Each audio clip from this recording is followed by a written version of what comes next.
मदरसे को जाते हैं और आसाम में मदरसों को डिमोलिश कर दिया जाता है। मदरसे को जाते हैं और उत्तर प्रदेश में मदरसों का सर्वे होता है।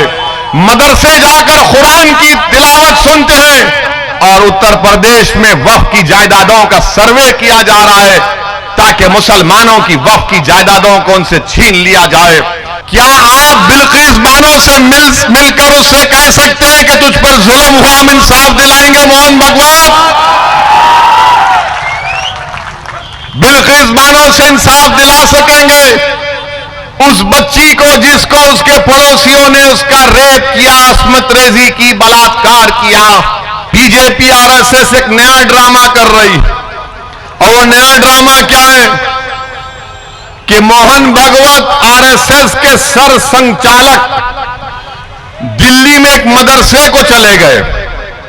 दिल्ली में एक मदरसे को चले गए और मदरसे में जाकर उन्होंने कुरान की तिलावत को भी सुना, मदरसे के बच्चों को भी देखा, और मीडिया ने इसको बड़ा खूबसूरती से रिपोर्ट किया है। ऐसा रिपोर्ट किया है कि मोहन भागवत ने बड़ा एहसान किया मदरसे में जाकर। मैं गुजरात के इस जुआपुरा में खड़े होकर मोहन भागवत साहब से अपील कर रहा हूं, क्या आप बिल्किस बानो से मिलकर उससे कह सकते हैं कि तुझ पर जुल्म हुआ, हम इंसाफ दिलाएंगे? मोहन भागवत बिल्किस बानो से इंसाफ दिला सकेंगे? उस बच्ची को जिसको उसके पड़ोसियों ने उसका रेप किया, अस्मत रेजी की, बलात्कार किया, जिसकी 3 साल की बेटी का कत्ल कर दिया, जिसकी मां को और दीगर महिलाओं का रेप करके कत्ल कर दिया, उन जालिमों को मोदी बीजेपी की सरकार छोड़ती है। और जब जेल से निकलते हैं ये इस तरह के लोग जो एक बच्ची पर जुल्म किए, उस पर फूल बरसाए गए, क्या मोहन भागवत बिल्किस बानो से मिल सकते हैं? मिलो, मिलकर बताओ, बोलो कि इंसाफ ये होता है, मगर नहीं मिलेंगे। मदरसे को जाते हैं और आसाम में मदरसों को डिमोलिश कर दिया जाता है। मदरसे को जाते हैं और उत्तर प्रदेश में मदरसों का सर्वे होता है। मदरसे जाकर कुरान की तिलावत सुनते हैं और उत्तर प्रदेश में वक्फ की जायदादों का सर्वे किया जा रहा है ताकि मुसलमानों की वक्फ की जायदादों को उनसे छीन लिया जाए। मेरे अजीज दोस्तों और बुजुर्गों, बीजेपी के पास दिखाने को कुछ भी नहीं है, सिर्फ यही दिखाना है कि हिंदुओं मुसलमान को लड़ाओ, दलितों को कमजोर करो, मुसलमानों को हमेशा एहसास कमतरी में मुब्तला कर दो। मैं आपके दरमियान में खड़े होकर कह रहा हूं, ये देश हमारा है, ये देश हमारा रहेगा।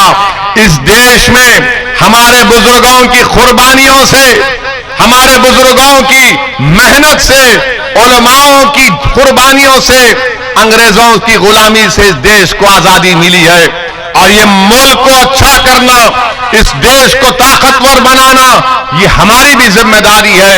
याद रखो मुसलमानों, मेरी इस बात को जहन नशीन कर लो, आपने बरसों मुख्तलिफ पार्टियों को वोट दिया है। आज मजलिस आपके दरमियान में खड़े होकर कह रही है कि अब वोट लेने वाले बनो। आपने हमेशा बरसों से वोट दिया है, आज वोट लेने वाले आपको बनना पड़ेगा। कांग्रेस को वोट देंगे, भाजपा को कांग्रेस नहीं हरा सकेगी। वो कोई एक और नई पार्टी आई, वो भी भाजपा को नहीं हरा सकती। अगर आज आप गुजरात में मजलिस के उम्मीदवारों को कामयाब करेंगे तो गुजरात की विधानसभा में आपका नुमाइंदा, आपका खादिम, आपका बेटा, आपकी बेटी आपके तकालीफ का जिक्र करेगी, लड़ेगी गुजरात की विधानसभा में। इसीलिए हम आपसे अपील कर रहे हैं कि मजलिस इत्तेहादुल मुस्लिमीन का साथ दीजिए। याद रखिए, वतन अजीज में यकीनन बेशुमार तकालीफ हैं, मसाइल हैं, मगर इसका हल क्या है बताओ आप मुझे, क्या हल है इसका? लोग बोलते हैं कि नहीं, क्या हल करेंगे? या तो हम घर की दरो दीवार को बंद करके खामोश बैठ जाएं, या फिर हम मैदान में आकर जमहूरी तरीके से अपनी आवाज को उठाएं। घर के दरो दीवार बन करके बैठ जाना आसान जरूर है, मगर याद रखो वो बुज़दिली की निशानी है। अगर ये देश हमारा है तो इस देश के बुनियादी फैसले और हमारे मुकद्दर के फैसले हमारी आवाज के बगैर अधूरे रहेंगे। इसीलिए मेरी आपसे अपील है कि आप एक मर्तबा सियासी तौर पर सही फैसला लेकर, मुत्तहिदा तौर पर अच्छा फैसला लेकर आप यहां से मजलिस को कामयाब करिए। जो मजलिस का उम्मीदवार होगा, हम भी सबसे राय मशवरा करके एक फैसला ले रहे हैं। मगर मेरे अजीज दोस्तों और बुजुर्गों, मेरी आपसे अपील है कि इत्तेहाद को मजबूत करिए, अपनी आवाज को गुजरात की विधानसभा में पहुंचाइए।